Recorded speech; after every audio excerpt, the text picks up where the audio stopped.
Um, Good afternoon or good morning or wherever you are, good whatever time of day it is. My name is David Goodman. I'm the director of the China Studies Centre here in Sydney.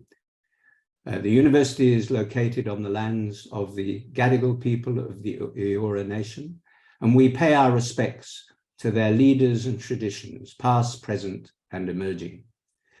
I'm about to hand over to Lauren Johnson, who's going to be the chair of today and moderator of today's session, given by Dominik Meszewski.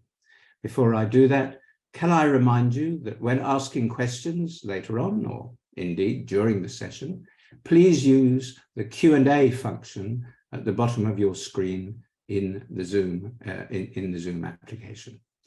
It's now my very great pleasure to hand over to Lauren Johnson. Over to you. Thank you so much, David, and thank you for having me. And welcome everybody to this seminar by Dominik. I'm just here to introduce Dominik, really. So Dominik has written for all of us a wonderful book and done extensive research on the Belt and Road at the provincial level, which I have followed the Belt and Road for a decade nearly, and I haven't seen such in-depth research. So we're very lucky to hear from Dominik. So a little bit of background. Dominik is associate professor. I'm going to try to say your surname, Dominik Meszewski, and is chair of the Center of Asian Affairs and professor in the Department of Asian Studies and Faculty of International and Political Studies at the University of Lodz in Poland. And he's been following China for a long time and done some quite detailed provincial Belt and Road research. So without further ado, I'm going to let Dominik tell us what's happening in China at the provincial level around the Belt and Road, please.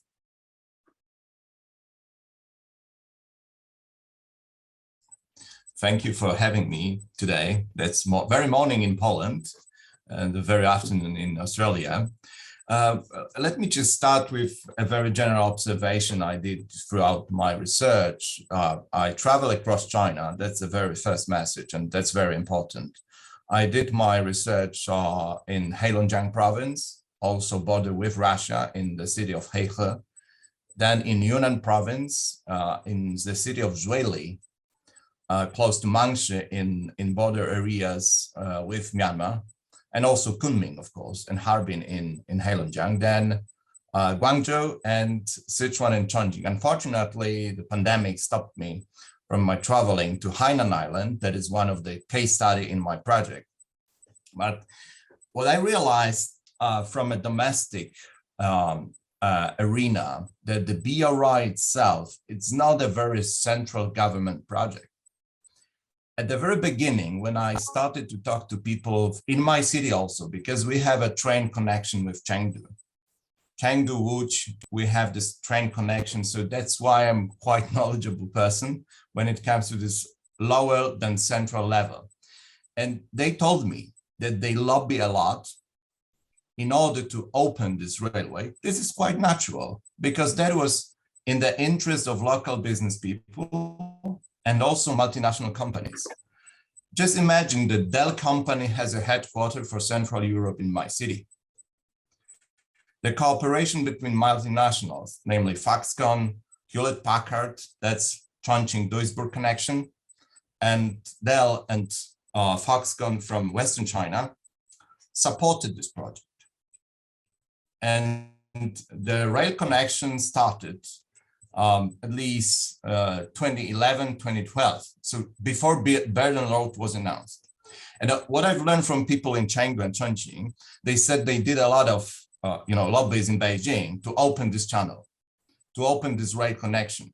And then just remember, when Jiabao traveled Moscow, 2012, discussed the project, and then opened 16+1 in Europe. And all, nodes went down to Chengdu and Chongqing. These people really stimulate the BRI. And of course, then it goes under the national umbrella. But the very first initial stage of the BRI started at the very local level. And if you just go back to the Chinese literature about economic belts, you will discover that the concept of economic belts was truly discussed, especially in Wuhan, in some journals, back mid-1980s. So definitely it's nothing new. But then the central government realized that it's a very good idea to put it under the national umbrella. As usual in China, a lot of initiatives are taken from the local areas, then nationalized. And BRI, from this perspective, is a very unique project, I would say, from a domestic perspective, because when Chengdu Chongqing lobbied in Beijing, they have offices there. You know the structure? There's like embassies. Each province city has its own embassy in Beijing. So they try to have an access to the central government, and they're trying to lobby. So and Belt and Road, from this perspective, is a kind of a combination for managing, opening up in Western China through land corridor to Europe, and then coastal areas, maritime Silk Road. If you just go back to the beginning of Chinese reforms, 1978, Deng Xiaoping opened China, but in fact, he opened coastal areas only. That is why after 30, 40 years, Guangdong province, if you just look into the structure of the trade, Guangdong province trade is with foreign countries and within the province. The trade doesn't go to inland China. So they realized also that the coastal areas are much more dependent on the global economy than on the domestic economy. So they put also BRI from this perspective, but this is a central government perspective. But as I said, there was a bottom-up pressure to open Western China. I guess it was the major factor that was behind the BRI was this local interest of local people plus multinationals. So that's the very beginning. Lauren, I'm back to you. Thank you so much. So I have just, if I can be greedy and ask you a few questions first about your book, which I haven't digested fully, but I have read quite a bit of. I was curious about, first of all, about what you thought of the difference between Guangdong and Hainan. And now I can see you didn't actually get to go to Hainan, but especially now, maybe you can just project. At the recent Congress, Xi Jinping really seemed to emphasize this new free trade zone in Hainan. And what I understand of Guangdong is that it's becoming, or its plan is that it becomes a global ocean city. So I kind of wonder how you see the relationship in terms of trade and the Belt and Road between Guangdong and Hainan evolving. And just you didn't mention the kind of Pakistan corridor and the Xinjiang side at all. I just wondered if you had any comments on that also. Well, Guangdong case and Hainan, I realized, because in my book, I'm discussing that the critical for the BRI is the horizontal competition. From the very beginning, when Deng Xiaoping opened, I think Mao also did the same way, but Beijing-based government is all about horizontal competition management. So they try to keep the competing forces inside China in order to keep their own paramount position within a system and keep the unitary status of the country. And Hainan-Guangdong relations are pretty tough, I would say. Party secretaries are eager to compete over resources. But when it comes to BRI, what I realized also from the governmental reports from both Hainan and Guangdong, Hainan was truly in favor of the BRI as a state national policy.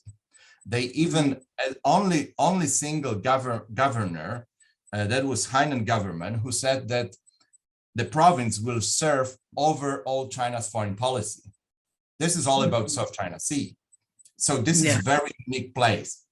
Guangdong, contrary to this, was truly kind of not very optimistic about the BRI, because what they told me, everything, even under the BRI umbrella, is from Guangdong people pocket.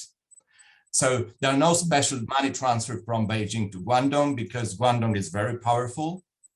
And the government is asking Guangdong to do a lot of BRI projects, but with Guangdong money. Hainan is totally different because from this perspective, Hainan seems to me as a kind of extension of bureaucratic competition from Beijing. Because in Hainan, you have Ministry of Foreign Affairs, Bao Forum, you have Ministry of Defense, South China Sea, you have state-owned enterprises, a lot of people in Hainan trying to make businesses.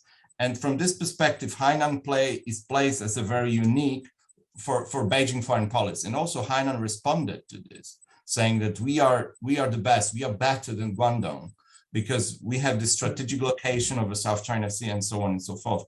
So there are two sense. When it comes to this global ocean city, and this sounds like a division of labor to a certain degree, because as I said, what is the very important here, the central government is trying to manage this horizontal competition. And if we just go back to, for example, Vision and Action Plan published 2015, by NDRC, Ministry of Foreign Affairs, Ministry of Commerce, this joint document, they tried to place different provinces with different duties, with different division of labor, saying that, for example, you will go with this, you will go with that, and so on and so forth. So definitely this is very important. And what I realized is, as you mentioned, Hainan, I think it's pretty important because they try to, replicate the Guangdong model in Hainan. Because Hainan is too powerful, and at least in my eyes, what the central government is afraid of is afraid of having more fragmented China. China is a really fragmented country in terms of economy, especially in terms of politics. No, because we have this propaganda system, we have even Chinese characters that unites China, but from the perspective of economy, in Guangdong, too powerful Guangdong is a problem for Beijing. We know it from the history. We know it from 1920s, the Guangzhou government, Sun Yat-sen, and so on and so forth. So this is kind of a historical continuation of, I would say, checking Guangdong, trying to not let the Guangdong people be too powerful. And Hainan plays its role of kind of counterbalancing Guangdong influences. This is my humble opinion here about Hainan and Guangdong. When it comes to Xinjiang, Xinjiang was named by Hu Jintao, I think it was 2009 something, as a bridgehead in China's foreign policy. And I talked to people in China because we have three bridgeheads in mainland, Yunnan province, Heilongjiang, and Jiang. See that bridgeheads are really important because bridgeheads are in a place when different civilizations are there. Namely, Xinjiang is about Uyghurs and Islam. Heilongjiang is about Orthodox Church, Christianity in Russia, and Yunnan is about Buddhism. I'm sorry, I'm not sure if I have a good connection here. Can you hear me? We can hear, it's breaking up a little, but we can hear. I'm sorry for this, but going back to this, and especially bridgeheads are under special control from the central government. I didn't make any research in Xinjiang, but I compare Yunnan province and Heilongjiang. Just imagine that the highest policymaker from Russia visited Harbin was only vice prime minister. So it shows that the relations with Russia, even at the very cross-border areas, are truly centralized. I can guess the similar situation is in Xinjiang because of strategic location, because of problems, and so on, and human rights also issues. Yunnan, in this particular case, is different. Because what I realized by comparing Heilongjiang and Yunnan province, they have a little bit bigger autonomy in dealing with Myanmar. So Myanmar is not so powerful as Russia and the Central Asia, That's natural issue. But from this perspective, I didn't make any in-depth research on Pakistan corridor. I'm sorry here, but Xinjiang is located through this bridgeheads, idea that is truly important in strategic affairs. And of course, when I went through governmental reports from Xinjiang, this government was really only single government that mentioned Xi Jinping as a co-leader. It was something that also was very interesting to look at the governmental reports, saying that we are truly following the instructions from Beijing-based government, not likewise Guangdong, who said, oh, it's far away from us, we have our own businesses. So this is kind of a very important, and going to this issue, I think we need also to discuss the nomenclature system throughout the BRI, because to a certain degree, I'm not sure, but that's kind of my suggestion here. I didn't make any in-depth research about evaluation of the BRI in terms of nomenclature system. But I have one case here that is governor of Sichuan, but we might discuss it later on. I'm back to you now. Well, I don't see any questions in the chat box just yet, so I'm going to ask you one more if I can before then, which is in your Heilongjiang research, and you mentioned Liaoning and provinces like this also, even if they weren't the focus. I'm curious, in the wake of the Ukraine conflict and the Russia story and the Heilongjiang story, if you think the train line passing through Lodz in any way will face competition from the Arctic Silk route over the next 20, 30 years. Do you think that actually some trade that makes that train viable might end up on a ship around the Arctic route instead? Well, I have here one book about the Arctic road. I'm not sure. Okay, forget about this. But I realized that one point made by Chinese scholars was pretty interesting. They said global climate change is working for the Arctic road. So we are discussing the green development because we are very worried about the future of the planet, etc. But they said, well, it works for us. Yeah. Because in the future we can utilize this, as you said, and that might be kind of alternative. But I think that's quite a strategic area, let's say, not only for China-Russia relations, but also you have Canada, you have this Arctic Council countries, United States involved, and so on and so forth. Inland road, from this perspective, is easier to manage, I would say, at least now. But in the future, with the global climate changes, that might be something that Heilongjiang will play a role. But still, as I said, of course, there is a lot of mistrust between people. If you talk to Chinese people, I can speak Russian. I learned Russian in 1980s, but I cannot speak now. There are a lot of mistrust. They're saying we paying for everything.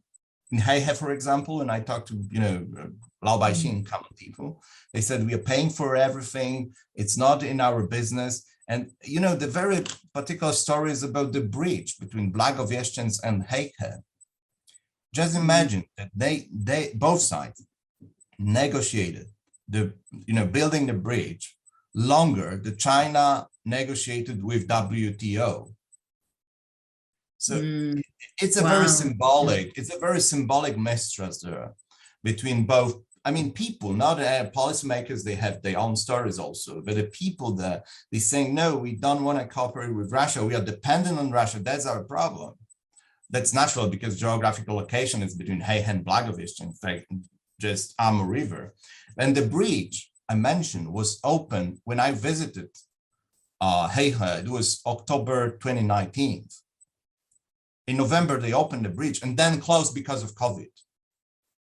So it sounds like a paradox, but it's a very illustrative example of the cross-border relations between both countries, both people, especially because they truly try to manage the relations there, but it's pretty difficult. But if I may, I will go back to this nomenclature system because I think it's also worth mentioning when we are discussing the rule of provinces and the people dealing with foreign external relations from a provincial level. let me just give you my story from Sichuan province. And as I said at the very beginning, my city and Sichuan has a sister city regional cooperation framework and so on and so forth because of the train.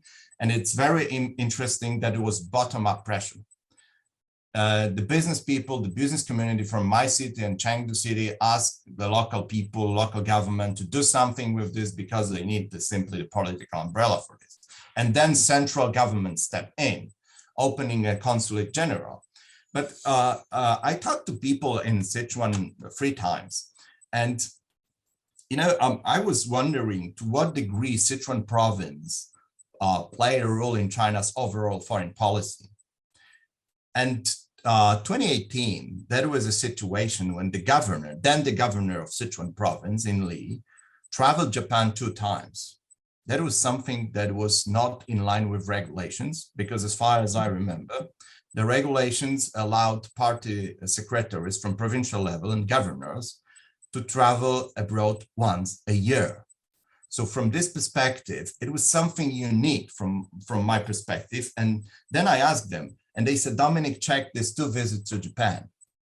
And it was immediately before Shinzo Abe visited Beijing. So provincial level government played kind of, intermediary, something like a middle person rule.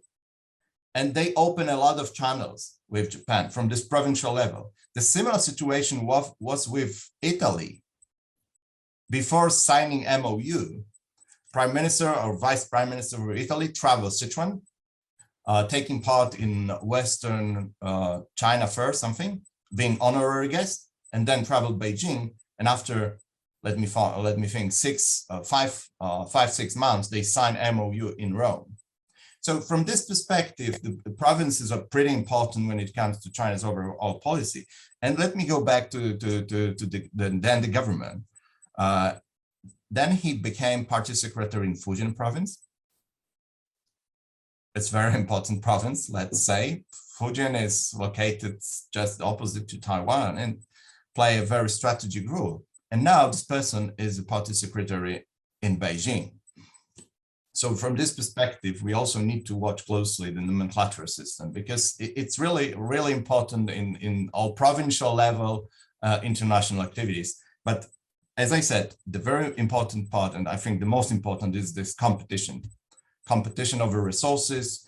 And final point here is, if you just go through international activities of provinces I'm discussing today, Chongqing and Chengdu, I call it shadow paradiplomacy.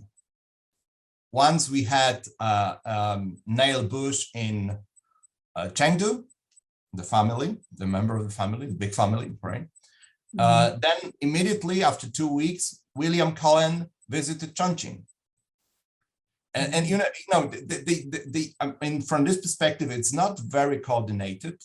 It's rather horizontal competition-based approach to provincial level or provinces' international outreach. I'm back to you now. Do you think they were somehow permitted to have some more outreach, to the extent that it's really a function of the Western, it's like an extension of the Western development strategy, but also the coastal development strategy? It's like turning them inside out almost. So instead of focusing on connecting or just developing the Western region, now it's about connecting, and it's the next phase. And now this is like the coastal development strategy, where the coast goes out rather than investors come in. So how do you see some of it as just simply an extension of those policies rather than anything new? Or do you think Xi creating this BRI label has given provincial governors something they can play with, like something they can empower themselves with the other way, via competition, via kind of labeling something BRI? Well, my initial understanding of this is that they try to open landlocked areas with belt to Europe. And from this perspective, he repeated Deng's model in inland China. They said opening up worked for coastal areas, why not to try with Western areas? So that's one point. The second point, if I take your question right, is that, as I said at the beginning, is a very fast project since 1978 that is for both coastal areas and inland China. So from this perspective, Beijing realized that they need to manage different interests under one umbrella. And this truly, like Wang Huning mentioned in 1992, in his papers as a professor at Fudan University, he did a couple of interesting remarks to counter decentralization. Because they said, if we follow decentralization, China will be more fragmented and finally might not be a unitary country. Finally, we're leading to the repeating the history of 1920s. When China was fragmented, different people had different governments, etc., etc. So this is really kind of how to call it? It's kind of interesting dynamic from post-Tiananmen period, 1990s, when they discussed the issue, and after 30 years they took power and they're realizing the ideas from post-Tiananmen period. So in this regard, I guess it's also very, very important to see that BRI not as a strategy, big strategy, grand strategy, but rather placing different interests under one umbrella. And final point here is whether they are permitted or not. I mean, BRI, from my perspective, is a kind of extension of domestic horizontal competition. Of course, we know the structure of foreign affairs office at the local level. There are people from MFA. Vice director usually is a person who works as a consulate general in US and so on and so forth. So this structure is very meaningful. They're trying to have control over the province's international activities. And of course, a lot of permissions are given, but sometimes they need to act according to the outcome they need to have. Right. So, for example, in case of my city, of course, we had a lot of permissions from Ministry of Foreign Affairs to cooperate with China, etc. We have a very similar system here, unitary state, etc., etc. But then lobby, and the people lobby a lot to have more benefits from this relationship. And do you think it has it fostered a lot more competition within Eastern Europe to turn that around the other way? Is the Belt and Road leading to greater fragmentation within European unity just based on increased competition? Now they have this centralized concept to compete for or chase funding via. This is very interesting question. I would argue that the logic is the same. I mean, we recently published a paper in Journal of Contemporary China naming China's multilateralism as vertical multilateralism, comparing China behavior between central government and local authorities with the multilateral platform 16+1 and FOCAC. And the most important thing for Beijing is to keep the paramount position. This is the ultimate goal, at least in my eyes. And then they navigate all policies in order to achieve this goal. And they create a horizontal competition inside the country, platforms, even Yangtze River Economic Belt. It's a kind of a platform for integration, but at the same time competition. This is a big project inside China. And the same logic they applied in 16+1, now 14+1, and FOCAC and other places, and CELAC and China ASEAN. So, but this is the old story of China. I mean, I think that they use this cliche from domestic affairs in this, and this of course brought us to the competition. Just think about China's platform. How many international or cross-border projects do we have in Europe, in Central Europe? One, that is Belgrade-Budapest Railway. Normally, they're cooperating on the bilateral level. And the similar logic is inside China. They're really afraid of having truly united provinces. because it's a threat to Beijing's power. And this is a long story. It's nothing new in the history of China. We need to see this from a kind of a historical continuation of fragmentation in mainland. That's so why did you learn anything from the way the provinces play Beijing in the particular context of the BRI that would be a gem for an EU official or a European government official? Do they have any particular tricks and strategies? I need to think about this question. I don't have a clue now. I'm sorry for this, but that's a very good question. In order to play China, I mean, to play with China from our perspective, from European perspective. Yeah, I mean, I'm Australian, but I'm currently residing in Berlin, so I find all this very interesting as a kind of insider outsider to many of the narratives. So David, I'm not sure, David, have you got a question? I can keep going. I'm just feeling a little greedy with Dominic. You have some questions in Q&A, Lauren, but why don't you, it's in the more at the bottom of your screen. Open questions. Hello, now I can see them. Sorry. I'm with everyone. Now I'm here. Okay, so shall we start? Feel free to keep going when you want as well. These have been very interesting questions. Yeah, thank you. So, shall we go for one of the questions? The first one, which is Salvatore Barbona's. Are there bridgehead destinations actually substantive, or are they really just purely rhetorical? Well, what I've learned from colleagues in mainland, the bridgeheads have very big meanings because of minority issues. And that is why bridgeheads are particularly important. So it's not just a rhetorical figure. I guess they need to manage minorities with a very different way, because the minorities themselves are very different.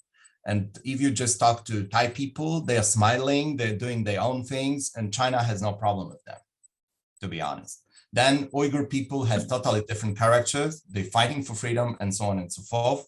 That is why bridgeheads are important there. And Heilongjiang, there are a lot of Russian minorities and other people. So from this perspective, bridgeheads, the meaning of bridgeheads is very big, I would say, because of minority issues. And this cross-cultural zones, as I said, that's Buddhism in Yunnan. Then you have Muslim people, Islam in Xinjiang, and Christianity in Russia-China border. So definitely bridgeheads has a very big meaning for the government in mainland. That's why probably they use this military term. However, that was at the beginning. Then even in governmental reports, they change into radiation centers, something like this, right? Because bridgehead itself was very controversial. And they realized that people are talking about these three provinces as kind of a military something. You know, bridgehead has this meaning exactly. So they changed this. And I remember from Yunnan governmental reports, there is a shift from calling Yunnan as a bridgehead into radiation center.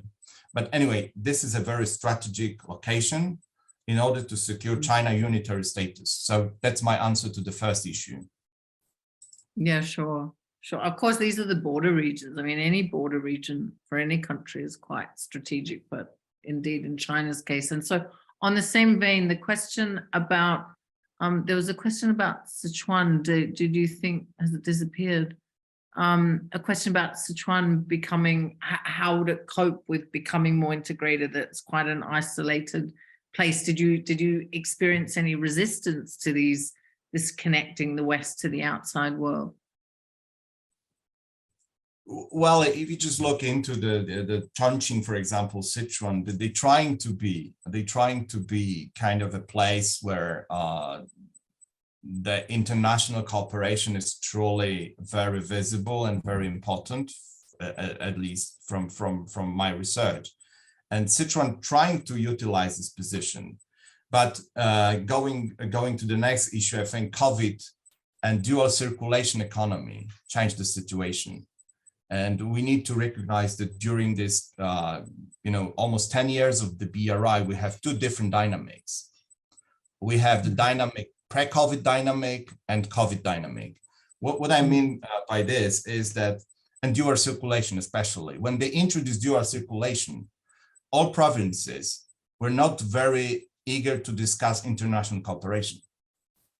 That was a signal from the central government, hey guys, we need to concentrate on the domestic arena. And from this perspective, well, the rail connection is important still because they sending made in Sichuan products.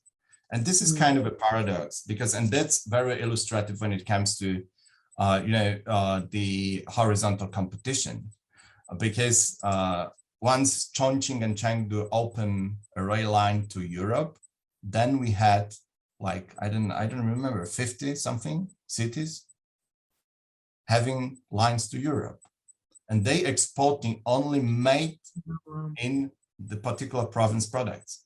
So there is no kind of, will for cooperation inside China. And this horizontal competition is really in favor of the Beijing-based government because as the ultimate arbiter, the Beijing-based government can manage the relations between them using nomenclature system, special money transfer, like for Sichuan province. They contributed a lot. I mean, from Beijing, there was a special BRI big project reserve money, 1.3 billion renminbi transfer from Beijing to Sichuan, because Sichuan was the very big supporter of BRI at the beginning. I'm not telling the history of Wei Hong, then the governor who was arrested under the anti-corruption campaign. Probably his motivations was to be very vocal in order to, to let the central government forget about his all wrongdoings. But it's another story. So I will put it that way. Okay, so then just bringing in a couple of questions from the chat box. So sitting in Poland like you are, what have you observed around both COVID and Ukraine that has changed the passage of the BRI? And do you think it's a threat to that inland route? And then just building on your comments then about Sichuan having access to those additional funds, have you observed that they've basically been channeled into state-owned enterprises and that private sector Chinese firms are being even more locked out than they might have been previously, that really it's a subsidization machine for going out of state-owned enterprises? Or from your end in Lodz, or maybe you even see it as it's the Western firms kind of being connected. Like, how do you A, see COVID and Ukraine as having risked that connectivity in that line, and B, implicitly is it risking what is effectively a state-owned enterprise? Well, the first is that in the Chinese literature, the paradiplomacy, we can call it subnational governments, international cooperation, is seen as a public diplomacy. They said it's public diplomacy for us, 公共外交, 人民外交, and so on. And they use a lot of terms there. But the logic of public diplomacy, at least in my eyes, is based on people-to-people relations. And then COVID pandemic and zero COVID in particular limited the possibility of people-to-people relations. We have a lot of video meetings between local authorities. Sichuan promote its own model of governing COVID, managing COVID. Guangdong did the same. So from this perspective, they're trying to, promote their own models. There's no China model there in the narratives. They're saying Sichuan is the best because we manage pandemic, right? But people-to-people, I think, relations are the core when it comes to subnational relations. Then you have universities and so on and so forth. So COVID for sure limited these opportunities to go with people-to-people. This is the very first initial observation. I think it's truly important because online video meetings are nice, as we enjoying now. But then if you'd like to make a deal, I mean, you need to meet people, at least from my perspective. So this is the first observation. The second, it's not exactly about COVID and war in Ukraine, but dual circulation, as I said. Dual circulation economy influence the provincial level governments a lot. So if you just compare party reports from Sichuan province between 2015, the first year they introduced BRI into governmental reports in front of the local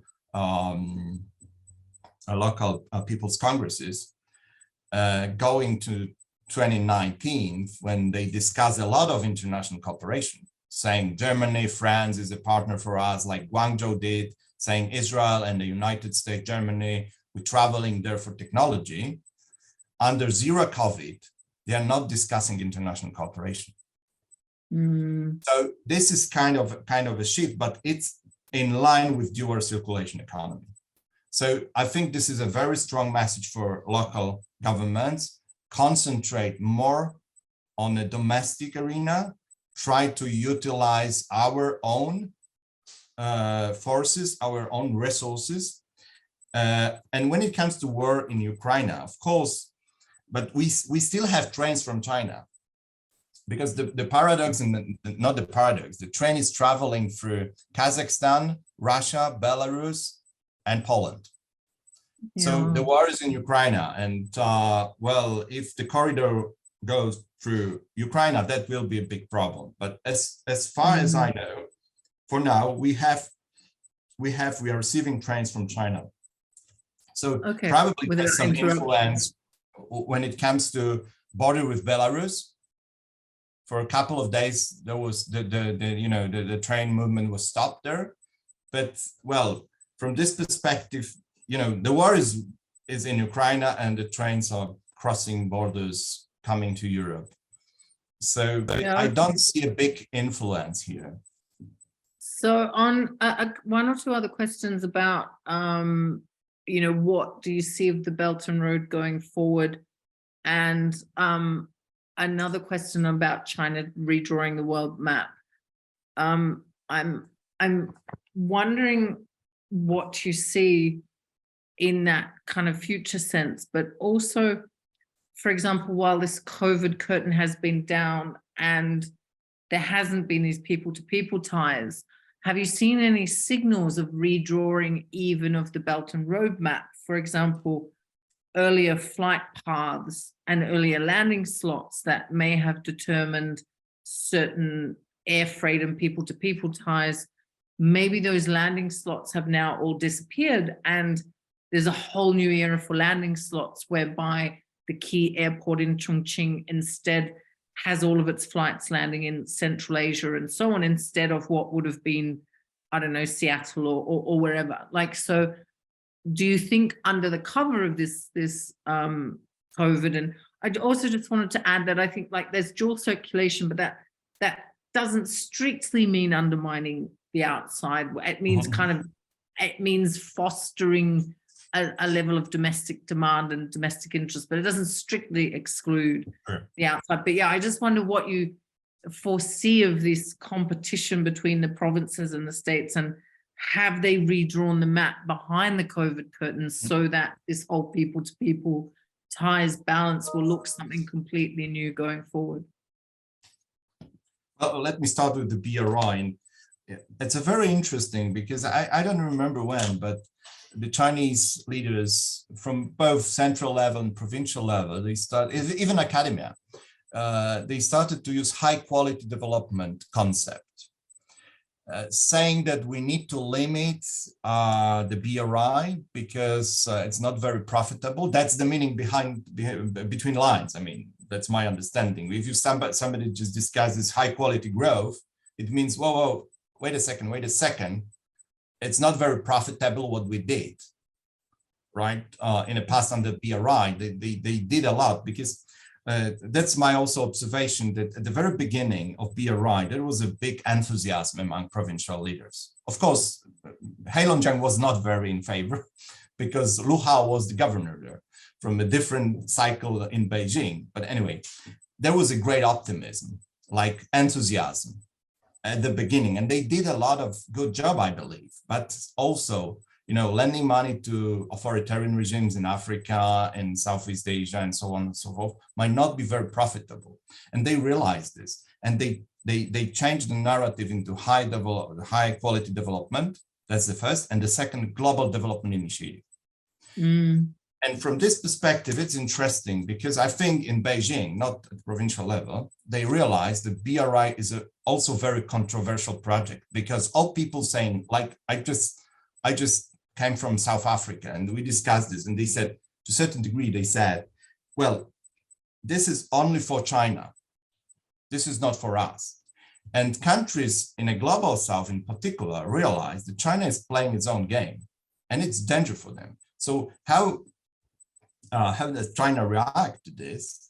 They changed the name of BRI into Global Development Initiative, saying, guys, it's not only for us, it's for all, it's a global initiative. And I think last year they introduced this Global Development Initiative as a kind of, support for BRI, but also rephrasing BRI, saying it's not only for China and so on and so forth. So from this perspective, that's a very smart move, I would say. Because I think the BRI itself, at least we see in Poland also, in Central Europe, they're saying BRI is for nothing. Even Lithuania, withdraw from 16+1 and so on and so forth. So it's not very beneficial for us. So the Chinese government changed the name. And the second question was about redrawing the world map. Can you just briefly remind me? Don't you think that China is drawing a new map of the world system whereby Europe is one of ends of the road, but no longer the main target? So I guess making Europe the periphery, it's like a redrawing. I think, when it comes to periphery, the Central Europe is periphery for China, that's for sure. And that's true. I mean, if you just look into the narratives, we had a very nice discussion here in my unit a couple of months ago about how does China perceive Central Europe? And it's a kind of a historical continuation, because the whole knowledge on Central Europe was taken by Chinese from Western Europe and Russia, not from us. So, the Western Europe sees Central Europe, and it's okay. I mean, this is geographical location as a kind of a space between Europe, Western Europe, and Russia. And how China perceives us is a space between Western developed country and Russia. So this meaning is very important. And when we just discuss the 16+1, for example, this is another subject, but this kind of peripheral logic is pretty there. When it comes to this issue of redrawing and, well, I forget the question, I'm sorry. Don't you think that China is drawing a new map of the world system whereby Europe is one of the ends of the road, but no longer the main target? Well, it's not only about China, to be honest. It's about the reaction of governments in Europe. We see a growing skepticism driven by trade war and other controversies with Huawei and so on and so forth. So China, I would say that China must adjust. And from this perspective, the last Congress is very interesting when China started to talk about China-style modernization. This is all about Global South. So I think the main target now, because Western Hemisphere, to a certain degree, hope to limit their relations with China, because they said we are too dependent on China. We need to do something with this. So China need to make kind of change the direction, and this Global South now might be a main target for China's future engagement in global affairs. Of course, as you said, Lauren, dual circulation is not only about self-reliance approach. Of course, they need technology, but also they need to respond to the current global situation. We see the semiconductor industry moving from Taiwan to the United States and so on and so forth. All these steps taken by the West, so-called, need to be taken by the government in Beijing. So the drawing issue is not only about mainland China. Of course, from my perspective, what they're doing, I think they're trying to make some kind of parallel world order. I'm not sure whether it's totally against the Western model, but they're doing with all this initiative, like Global Development Initiative, BRI itself also, Asian Infrastructure Investment Bank, kind of alternative model for the Western, and especially targeted at the Global South. I'm back to you now.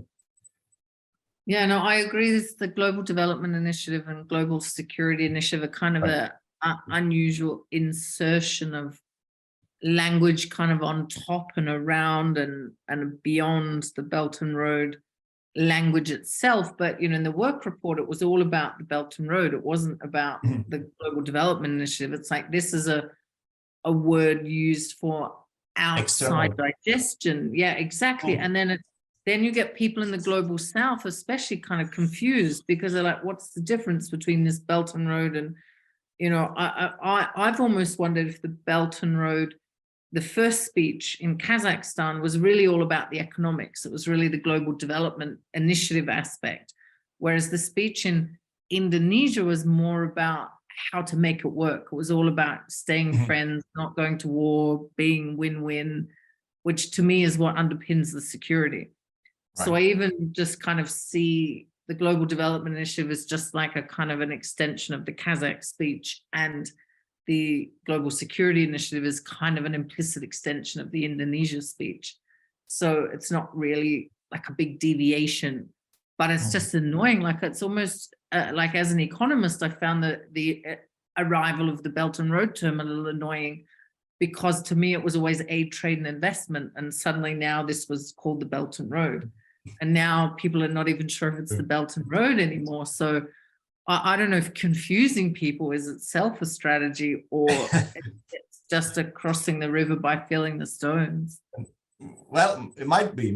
That's a very interesting observation. But also the part of the China, you know, actions inside and outside is the flaming enthusiasm. Probably the Global Development Initiative, to a certain degree, might flame enthusiasm, but we know that, as you see, probably it's more about confusing people than flaming enthusiasm, but it might be also kind of an approach. If you just go to the strategic literature, well, it goes without saying. Yeah. And also, I think there maybe wasn't even a need for a lot of those early Belt and Road projects to make money. I mean, some of them were just keeping state-owned enterprises active in foreign domains. This could also be considered aid funding losses, and some of it was just utilizing, you know, China's foreign exchange reserves and savings, that in an environment post GFC of very low interest rates, where they weren't making much money anyway. So it was just, okay, well, we can afford to lose money because our savings aren't winning us. They're not earning us money directly.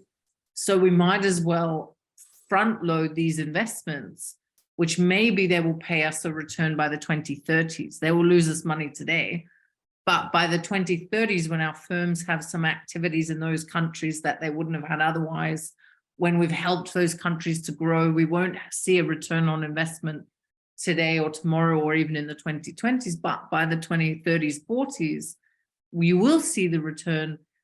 And also knowing that they wouldn't have made money anyway, thanks to the low interest rate. So there was kind of not much to lose. I just see that as like a aid. That's just your border of aid and investment. I think they were happy to lose money. I don't think it was. So maybe at the state-owned enterprise level, it was necessary to keep some balance sheet for political objectives. But for the Belt and Road itself, I wonder if they was like a 5-year startup cost. They were happy to lose a bit of money to kind of kickstart the process, so to speak. Well, maybe, I don't know. Maybe, we yeah. will see. I mean, we will see. I mean, there's still, the future is ahead of us. So. Yeah, and COVID has certainly opened up a lot of trajectories that are hard to predict. David, do you have any questions or any comments you'd like to add in? No, I'm usually we finish these things after about an hour. I think I'd like to thank the two of you for a very interesting discussion. I've learned a lot from listening to you both talking about the topic. So thank you very much indeed. And I think we have 2 more minutes. There's a question from Xiang Li. For the 16+1, how about the actions in Zhejiang province? Do you know anything about Zhejiang 16+1, Dominic? Yeah, Ningbo city is a leader when it comes to the cooperation between Central Europe and China. And this is also kind of, you know, horizontal competition issue. because they realized that the Western China was a leader at the very beginning with train connection to Poland and also to Germany. And Zhejiang province was pretty also interested in this. And I remember one conversation in Beijing. It was people from Ningbo and Beijing. There was a conversation in Chinese, and they said, well, we don't need Beijing. We can make businesses by our own. Don't make trouble. That was the message from Ningbo. And I was truly surprised because that was in front of, Ministry of Foreign Affairs and so on and so forth. So it definitely was very interesting to see this local dynamic, how they try to, benefit from the cooperation and locate themselves as a center, as a hub. And from this perspective, going with this, the critical for the local authorities is to nationalize their pilot projects, their pilot zones, being an example for the country. And they are happy with this. They're fighting for this to be kind of, a model for the whole country. And then Ningbo became a model for cooperation with this, and they're happy with. I'm not sure whether I did answer to this question, but that was about Zhejiang, right? The Zhejiang rule in 16+1 cooperation. And if you'd like to know more, just Ningbo is a very particular case when it comes to cooperation with Central Europe. Yeah, it was a very general question. It was just for 16+1, how about the actions of Zhejiang? So thanks, that Ningbo insight is really, really interesting. Yeah, there's a couple more comments from Louisette Razialonia. I'm sorry, my pronunciation of a long surname is not perfect. About BRI, is obviously part of this big SEZ kind of linking Chinese SEZs or free trade zones. I don't know if you've studied, are there any SEZs in 16+1 that are quite tied to China? And do you have any comments on that role of Hainan as becoming this very powerful free trade zone? Like I almost have a sense China's turning Hainan into a bit of a Hong Kong, and that it will become its own little entrepot, to the point where I've even wondered if they will open up, not immigration, but like visas, so you can get maybe a visa on arrival to arrive in Hainan to do your business and your commerce, but you can't enter the mainland from there. And then, because they've just opened the world's biggest free trade, duty-free store and so on. So I'm just wondering if in this kind of trajectory, Hainan has quite a powerful future simply because it's an offshore processing center. So that makes it a safe place to have all sorts of integration with the world, even in a COVID era. I wonder if you have any comments on free trade zones, special economic zones, and what would be the very crafty role of Hainan going forward. Well, this is quite a new dynamic when it comes to Hainan, as we know, that this free trade area and so on and so forth. Well, when it comes to this, I think that might be an interesting experiment in Hainan, because if you said, as you said, they try to replicate Hong Kong, more or less. But one thing is missing here, the British culture, British institutions, British way of thinking. And honestly, it's not about Hong Kong, but what I'm discovering now in my project in China Global South relations, like in Africa, South Africa, Kenya, for example, there are a lot of independent institutions that, at least in my eye, are very powerful in terms of limiting China's activities, like Lamu Port in Kenya, for example. That was truly about NGOs and judiciary system. They simply did not allow China to do what they want. So from this perspective, is an interesting, but Hainan might be an interesting experiment, but also, as I said, is a kind of an extension of bureaucratic cycles and competition in Beijing. And I see China driven by competition, and that's my opinion here. So probably everywhere I see competition, horizontal competition, but definitely this is also part of the picture that I am arguing in my book, that Hainan is a kind of extension of Beijing-based different cycles competition, and they're trying to use Hainan as a kind of island, the free trade zone, for their own benefits. Yeah, sure. I think we're at an hour, so maybe we should sadly bring the session to a close. Thank you so much for your wonderful insights into the politics within China and how that impacts everything from investment to how Chinese provincial governors can go to Japan or wherever and insert their case around Beijing.